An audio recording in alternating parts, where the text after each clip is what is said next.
bâtir sa destinée. Esther chapitre 8.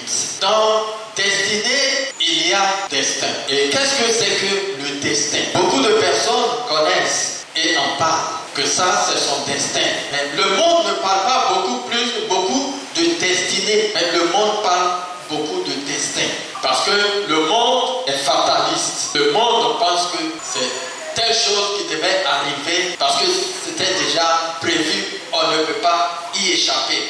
Donc, c'est son destin. Alléluia. Le destin, c'est ce que l'on ne peut contrôler. C'est un hasard, une fatalité. Mais la destinée signifie, d'abord la destinée veut dire Derek. Derek en hébreu, qui signifie route. Donc la destinée signifie une route, un chemin, un sentier. C'est un voyage, une direction ou le cours de la vie. Pour ceux qui prennent note, le destin, c'est ce que l'on ne peut contrôler. C'est un hasard, c'est une fatalité. Oui, ça devait arriver. Non, on ne peut pas y échapper. C'est ce que le destin veut dire. Mais la destinée veut dire route, un chemin, un sentier, voyage. C'est une direction ou le cours de la vie. Alléluia. Donc, la Bible parle de destinée, mais pas de destin. Lorsque vous lisez bien la Bible parle de la destinée des hommes, la destinée de l'homme. Mais la Bible ne parle pas de destin. Alléluia. Donc, sachez que selon Dieu, la destinée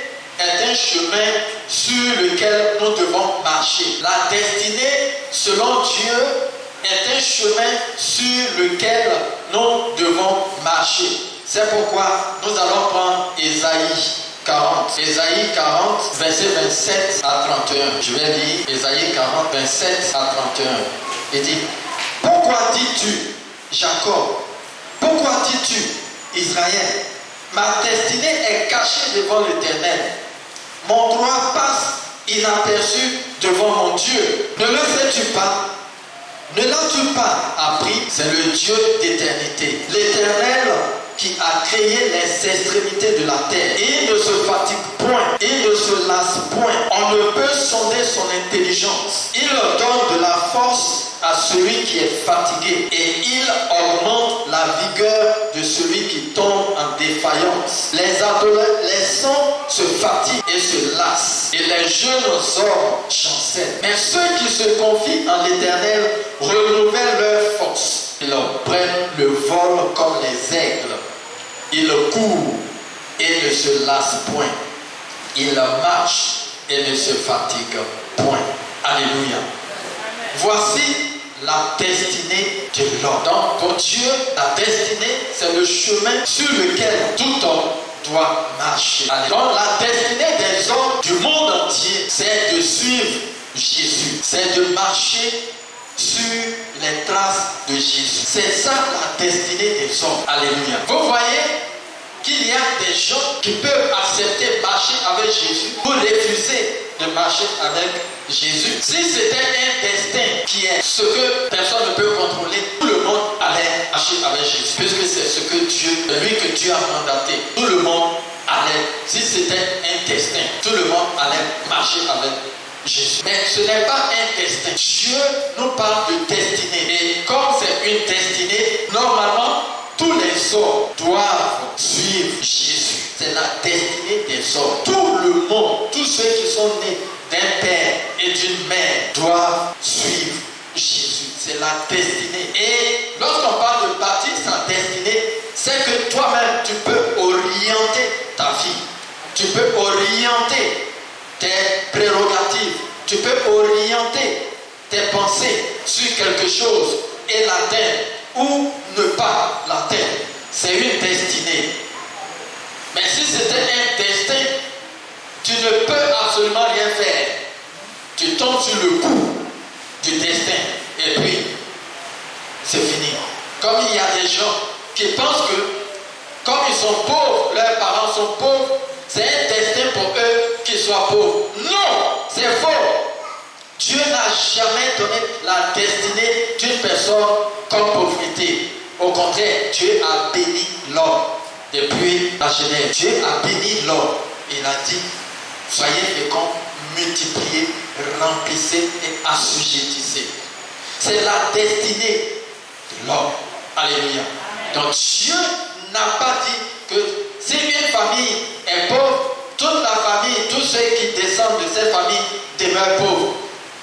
là, les hommes parlent de destin. Mais Dieu ne parle pas de destinée. Alléluia. Donc, quelles sont les personnes qui parlent de destin? Les personnes qui parlent de destin sont les non-croyants. Lorsque vous êtes à côté ou quelque part où il y a des non-croyants en face d'une situation, ils vont vous parler que ça c'est son destin, ça c'est le destin, oh ça c'est le destin. Non. Mais les croyants, ils parlent de destinée. Si tu es dans une situation difficile, tu as une destinée. Et cette destinée te permet de prendre conscience de ce qui se passe, donc te permet de prendre conscience du chemin dans lequel tu te trouves pour pouvoir t'orienter ailleurs et ne pas demeurer comme tu étais ou comme tu es. Alléluia. Donc, c'est les non-croyants, ceux qui ne croient pas. C'est eux qui parlent du destin. Mais ceux qui croient, si tu es un croyant, et tu te mets à parler de destin, mon ami, tu ne vas jamais avancer. Parce que tu diras que Dieu a fait des gens, certaines personnes bonnes, et Dieu a fait d'autres mauvaises, qui vont rester mauvais dans leur vie jusqu'à leur mort. Non, ça c'est les non-croyants qui peuvent penser à cela. Vous-même, vous pouvez le constater. Pourquoi est-ce qu'il y a des gens qui étaient mauvais, des tueurs, des braqueurs? Personne ne pouvait s'imaginer qu'un jour ils changent. Mais ils changent. Toi-même qui es là, avant que tu ne viennes au Seigneur, tu étais quelqu'un quelque part. Moi aussi, j'étais quelqu'un quelque part. Je ne suis pas tombé du ciel. Je suis né sur la terre. Et j'ai fait aussi mes pas avec des amis. Et au fur et à mesure que je grandissais, j'ai eu des potes, des amis, des camarades. On a fait des gangs, des clans où on pouvait sortir et aller faire n'importe quoi. Mais ce n'était pas mon destin. J'avais une destinée. Dieu m'avait destiné à devenir quelqu'un si j'entends sa voix et que j'accepte de le suivre. Et lorsque j'ai entendu sa voix et que j'ai accepté de le suivre, ce qu'il avait effectivement préparé pour moi comme destinée, je suis en train de marcher là-dedans. Alléluia. Raison pour laquelle aujourd'hui je peux prendre un micro et puis enseigner, parler de Jésus, de Dieu, de la parole de Dieu à des hommes comme vous. Je n'avais pas ce privilège. Et ce n'était pas écrit devant les hommes. Ce n'était pas écrit que je vais forcément passer par là. Alléluia. Dieu, lui, voulait. Mais c'est à moi de choisir passer par là ou ne pas passer par là. C'est ça la destinée. Alléluia. Donc, pour entrer dans sa destinée, il y a toujours un combat à mener, mes frères et mes soeurs. Pour entrer dans ta destinée, et vous entendez un peu partout la destinée prophétique. Sa destinée prophétique, je ne comprends pas vraiment bien comment cela veut dire. Mais pour rentrer dans ta destinée, il y a toujours un combat que tu dois mener. Lorsque les gens vous disent votre destinée prophétique, on vous fait croire que tout va bien se terminer, tout va marcher sur des roues et il n'y aura pas d'obstacle. C'est ce que les gens pensent. C'est pourquoi, comme les gens aiment entendre ce qu'on veut, ce qu'ils veulent entendre, donc il y a des hommes de Dieu qui leur servent effectivement sur des plats ces choses-là. Parce que lorsque les gens vous entendez, oh mais c'est ta destinée prophétique, on met un terme, votre destinée prophétique, on court, on dit ah, tout est. Mais sachez que ta destinée, c'est toujours un combat que tu dois mener pour y arriver. Dieu veut que tu réussisses. La réussite dépend de toi. On ne peut pas prendre un élève, ouvrir son crâne et puis mettre l'étude, mettre les matières dedans. Même si on ouvre qu'on met dedans, s'il ne veut pas, ça ne pourra rien faire. Alléluia. S'il ne prend pas la décision, s'il ne combat pas, regardez, pour réussir, il y a toujours un combat. Donc, pour bâtir sa destinée, il faut un combat. Toujours, il faut mener un combat. Alléluia. Prenons le cas de David dans 1 Chronique chapitre 14. 1 Chronique 14, verset 8. 1 Chronique 14, à partir du verset 8. Chronique chapitre 14, à partir du verset 8. Je lis la parole de Dieu. Les Philistins apprirent que David avait été oint pour roi sur tout Israël. Et ils montèrent tous à sa recherche. Alléluia. David qui en fut informé sortit au-devant d'eux. Si vous continuez à lire, vous allez comprendre que ce n'est pas parce qu'ils ont appris que David a été oint roi et ils étaient contents pour venir le saluer, pour venir l'honorer. Non, comme lorsqu'ils ont entendu que David a été oint roi, ils se sont levés pour aller l'attaquer. Si vous lisez par la suite, vous allez comprendre que c'était pour aller l'attaquer, ce n'est pas pour aller le féliciter. Alléluia. Donc vous voyez, la destinée de David, pour que David demeure et soit effectivement sur le trône, David a dû combattre. Saül était là, David a dû combattre, il a dû persévérer jusqu'à ce que le temps arrive. Alléluia. Jusqu'à ce que le temps arrive. Si c'était un destin, David n'allait pas arriver. Alléluia. Mais c'est sa destinée. Donc il fallait combattre. Il fallait qu'il ait en tête qu'il a été choisi comme roi. Et finalement, il a été oint comme roi. Et lorsqu'il a été oint roi, voici que les ennemis se sont levés. Et dit, bon, tu es devenu roi. Ok. Ils vont se lever contre lui. Donc David doit combattre. Il va combattre. Il ne s'est pas assis pour dire, mais je suis devenu roi. Normalement, rien ne peut m'arriver. Dieu lui-même n'a qu'à combattre. Il dit, est-ce que je peux? Dieu lui dit, vas-y. Alléluia. En Genèse chapitre 37, verset 8, parle de Joseph. Tout le monde connaît l'histoire de Joseph. Alléluia. Presque tout le monde connaît l'histoire de Joseph. Joseph avait une destinée et il devait devenir un grand homme. Lui-même, il le savait. Et à cause, il n'a pas renié cela. Il est passé par des difficultés. Vous voyez, pour bâtir sa destinée, ce qui s'est passé sur sa vie. Vous allez lire dans Genèse chapitre 37, à partir du verset 8. Vous lisez. Il a dû mener des combats. Parce que quelque chose devait se faire. Et il faut absolument quelqu'un. Il faut absolument quelqu'un. Et c'est lui qui était disposé. Les autres, au lieu de chercher à réfléchir et à devenir meilleurs, ils ne réfléchissaient pas. Et ils ne faisaient que regarder leur frère. Tout ce qu'il fait. Lorsque dans la vie, au lieu de regarder toi à ton sort, au lieu de regarder à ta situation, et de réussir, de chercher à réussir, tu fais fi de ta situation. Et tu regardes l'autre, tu te plains de l'autre, ou tu te moques de l'autre, tu ne vas jamais réussir. Tu ne vas jamais aller loin. Parce que le temps que tu prends pour te moquer, ou pour t'occuper des affaires des autres, toi, pour toi, reste là. Qui s'occupe de pour toi? Personne. Donc la destinée est un combat qu'il faut mener. C'est un chemin. Et un chemin, on ne s'assoit pas sur un chemin. Un chemin, on marche sur le chemin. Un voyage, on n'est pas statique. On n'est pas arrêté. Un voyage, il y a un mouvement, un déplacement. Donc, la destinée, c'est une direction. Alléluia. Amen. Marcher vers le but. Pourquoi je suis venu sur la terre? C'est à chacun de chercher à comprendre. Si tu cherches à savoir pourquoi tu es venu sur la terre, tu vas dire que dans la vie, tous ceux qui sont venus sur la terre, c'est pour qu'ils deviennent quelqu'un. Tout le monde n'est pas venu pour devenir président.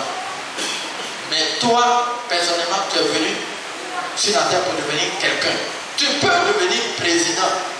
Ce n'est pas inscrit sur la Côte d'Ivoire qu'il y a un certain nombre de personnes et ces personnes-là, c'est autre ethnie que ton ethnie qui sera président. Ce n'est pas inscrit. Ce qui est sûr, il doit avoir un président. Mais qui? C'est celui qui comprend sa destinée et qui marche conformément à ça, qui ne change pas sa vision, qui regarde toujours sa vision et qui veut être. Il aura des combats, il aura des choses difficiles. Tu vas continuer et tu vas y arriver.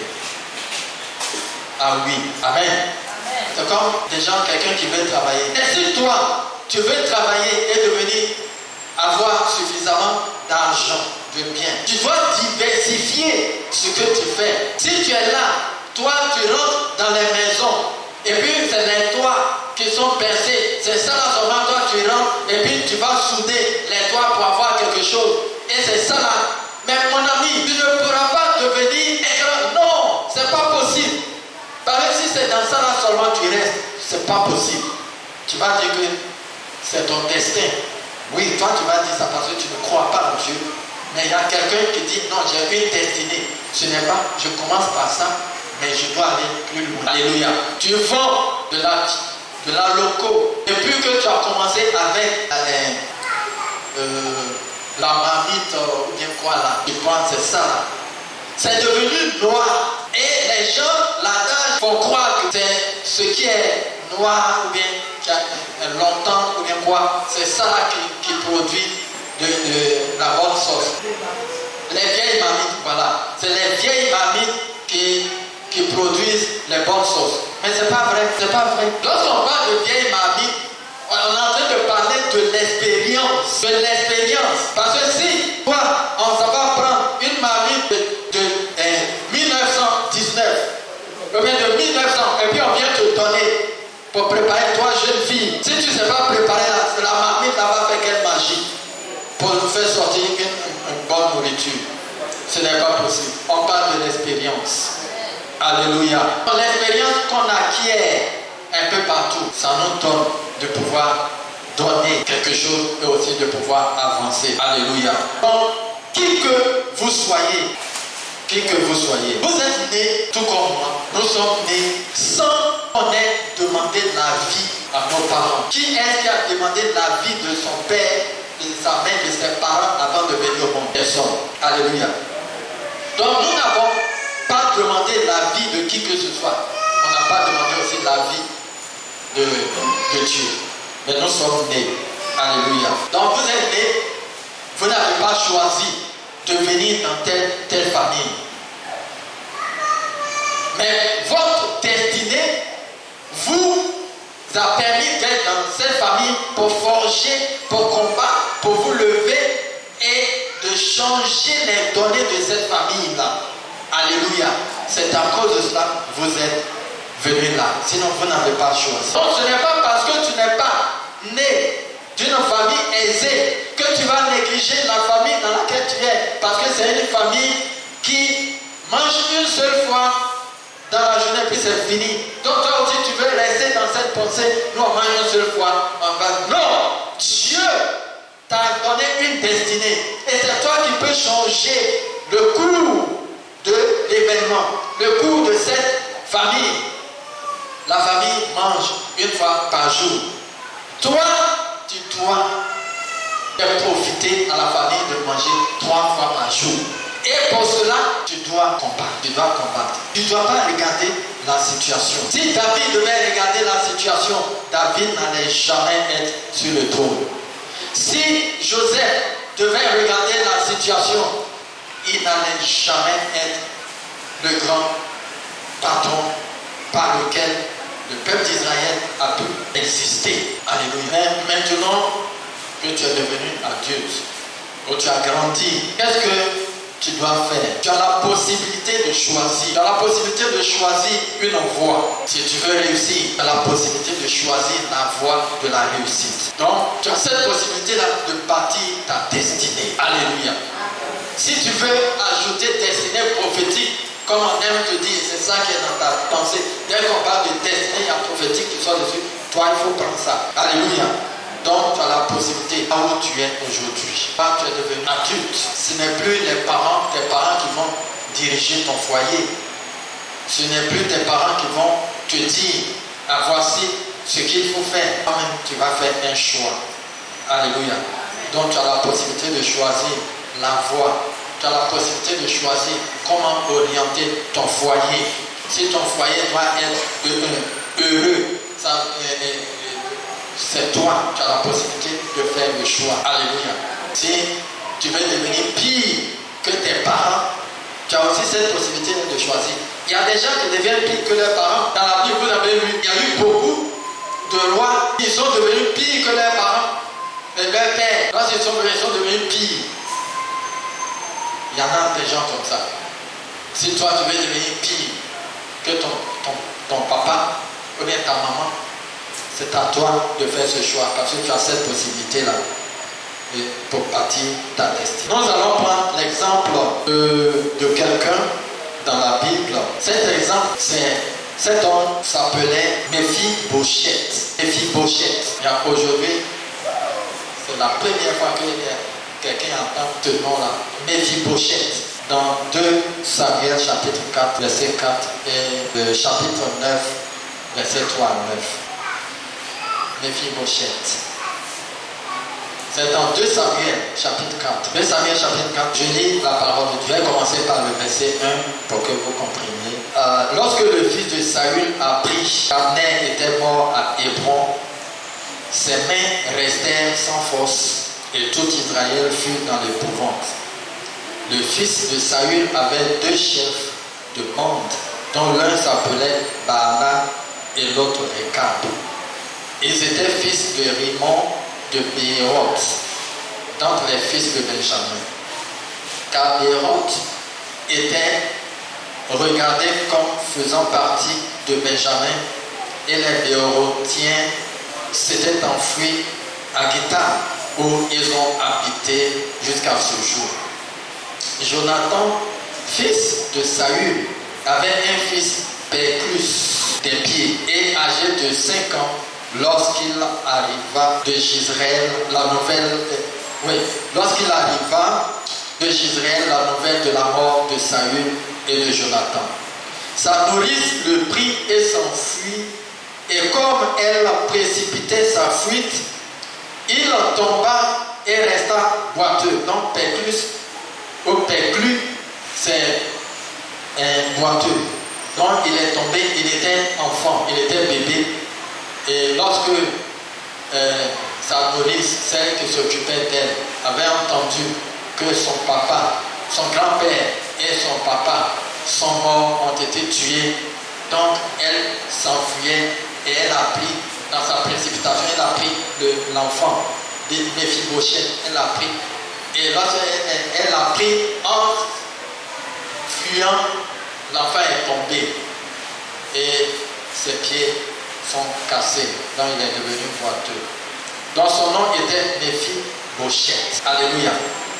Donc si vous lisez le chapitre 9, verset 3 à 9, vous allez comprendre ce que je veux dire. Donc vous prenez note. Par la suite, on va parler de Lodébar. Donc lorsque la nourrice est partie avec l'enfant qui est tombé, donc l'enfant est devenu maintenant handicapé, il est devenu boiteux. Et ils sont partis où? Ils sont partis à Lodébar. Lodébar veut dire pas de pâturage. Donc ils sont partis dans un endroit difficile, très difficile. Il n'y avait pas de pâturage. Alléluia. Il n'y avait rien vraiment à manger, à donner aux bêtes, aux animaux pour manger et autres, et de venir leur permettre aussi de s'en nourrir. C'était difficile. Donc, ils étaient à Lodébar. Méphibosheth était à Lodébar. Et c'est là-bas qu'il a grandi. Lorsqu'il a grandi, à cause de son état, il voyait que c'était un destin. Parce que son grand-père est mort, son papa est mort. Bon, ils sont en train de tous les éliminer. Voilà. Donc, il n'y a rien à faire pour lui. Pour lui, il est devenu quelqu'un qui n'a pas d'espoir. Donc, n'ayant pas d'espoir, là où il se trouvait, c'est ce que cela veut dire. Pas d'espoir. Lodébar ou pas d'espoir. Donc là où il se trouvait, dans cette ville-là, qu'on appelait Lodébar, cela veut dire pas d'espoir. Cela veut dire pas de pâturage. Alléluia. Et le nom de Méphibosheth lui-même veut dire ce qui sort de ma bouche produit des reproches. parle plus. Il n'ouvre pas la bouche pour dire quoi que ce soit. Ses douleurs étaient internes. Non seulement il était boiteux et il était dans un endroit où tout était difficile. Donc pour lui, il était dans un désespoir total. Et lorsqu'il avait dit quelque chose, à cause de son état, il a l'impression que les gens le voient autrement. Donc il dit, son nom veut dire, ce qui sort de ma bouche produit des reproches. Alléluia. Donc cela exprime sa honte. C'est quelqu'un qui est honteux. Donc il ne peut pas être à côté des gens. Lorsqu'il est à côté des gens, il est honteux. Donc il est obligé de se cacher quelque part. Alléluia. Donc voici ce dernier, lui, qu'est-ce qu'il peut penser? Quelqu'un comme ça, lui, il ne va jamais croire que Dieu existe. Et s'il ne croit pas que Dieu existe, lui, il s'en remet au destin. Donc le destin, c'est ceux qui ne croient pas en Dieu qui parlent de destin. Donc lui, il s'en remet au destin. Ouais, il est là jusqu'à si le moment arrive, il va mourir et puis il s'en va, c'est fini pour lui. Mais il ne savait pas qu'il avait une destinée. Il n'était pas destiné à rester dans cet endroit-là. Lorsque David a cédé au trône, David voulait faire du bien. Il dit, mais il n'y a personne de la famille de Saül qui soit là pour que je lui fasse du bien. Ce dernier avait une destinée.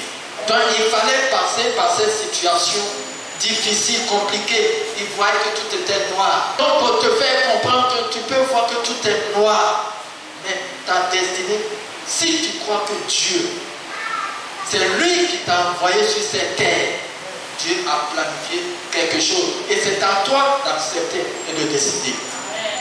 Alléluia. Donc il était là-bas et il va entendre que voici David appelle, va venir et David dit bon, ok, toi tu vas manger à ma table. Alléluia. Et en plus, il dit bon, tout ce que ton grand-père avait, tous les biens, les champs, les quoi, tout, je te donne tout. Alléluia. Non, tu ne crois pas. Alléluia. Oui, vous voyez ça là comme un film.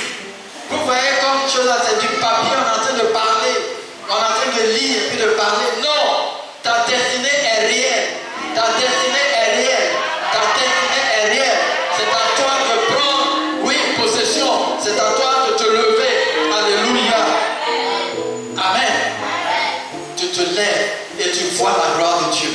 Si tu ne te lèves pas, tu ne peux pas voir. Lorsque quelqu'un, si tu vas te mettre devant la rivière, tu as qu'à la pêche, tu te mets devant la rivière, tu as arrêté là, tu ne mets pas ça dans l'eau, tu ne mets pas la patte dessus pour mettre dans l'eau, tu vas attraper quel poisson? Tu vas dire que non, il n'y a pas poisson, il n'y a pas poisson, mais il n'y a pas poisson où tu n'as pas jeté la ligne. Comment tu peux savoir qu'il n'y a pas poisson? Mon ami, tu es dans le noir. Tu peux penser que le noir, c'est le noir seulement, mais tu ne sais pas qu'il y a la lumière aussi. Cherche la lumière. Lorsque tu vas chercher la lumière va se présenter à toi. Lorsque tu vas chercher à partir, tu vas voir que le chemin est ouvert pour toi. Tu penses que la route est barrée, mais la route est barrée pour celui qui ne peut pas avancer. Mais celui qui veut avancer, lorsqu'il arrive, dès qu'il arrive, où il y a l'obstacle, automatiquement l'obstacle cède. Alléluia. C'est ça, c'est ce que Dieu désire pour toi. C'est ce que Dieu veut pour toi, mon frère. C'est ce que Dieu veut pour toi, ma soeur. Donc ne t'assois plus pour faire ne t'assois plus pour faire moi-même je suis d'une famille est misérable. Non, ta famille peut compter sur toi. Il faut te lever, mon frère. Lève-toi, ma soeur. Lève-toi, enfant de Dieu. Lève-toi, peuple de Dieu. Parce que Jésus-Christ est réel et il est vivant. Amen. Dieu vous bénisse.